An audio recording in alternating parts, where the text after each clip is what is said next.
அனைவருக்கும் கணித வணக்கம். இப்ப பார்க்க போறது 7ஆம் வகுப்புக்குரிய கணக்கு முதல் பருவம் இயற்கணிதம்ங்கிற யூனிட்ல 5ஆவதுல 2வது கணக்கை பார்க்க போறோம். பின்வரும் கோவைகளின் கூடுதல் காண்க அப்படின்னு சொல்லிட்டு கணக்கு கொடுத்துருக்காங்க. ஃபர்ஸ்ட் என்ன கணக்கு கொடுத்துருக்காங்கன்னு பார்ப்போம். a + 5b + 7c,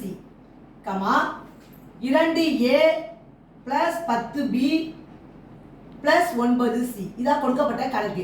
இதனுடைய கூடுதலை கண்டுபிடிக்க போறோம். இப்போ முதல் ஸ்டெப் நம்ம என்ன செய்ய போறோம்? கொடுக்கப்பட்ட கணக்குக்கு கூட்டல் குறியீடை போட்டு சேர்த்து எழுத போறோம். a + 5b + 7c, அடுத்து என்ன இருக்கு? +2a + 10b + 9c. இத மாதிரி ஃபர்ஸ்ட் சேர்த்து எழுதிக்கிட்டோம். அடுத்த ஸ்டெப் என்ன செய்ய போறோம்? ஏங்கிற மாறியெல்லாம் ஃபர்ஸ்ட் வரிசைப்படுத்தி எழுதிக்க போறோம். a + அடுத்து என்ன இருக்கு? 2a. அதுக்கு பிறகு பாத்தீங்கன்னா b எடுத்து எழுதிக்கிறோம். 5b. அடுத்து என்ன இருக்கு? +10b + 7c + 9c.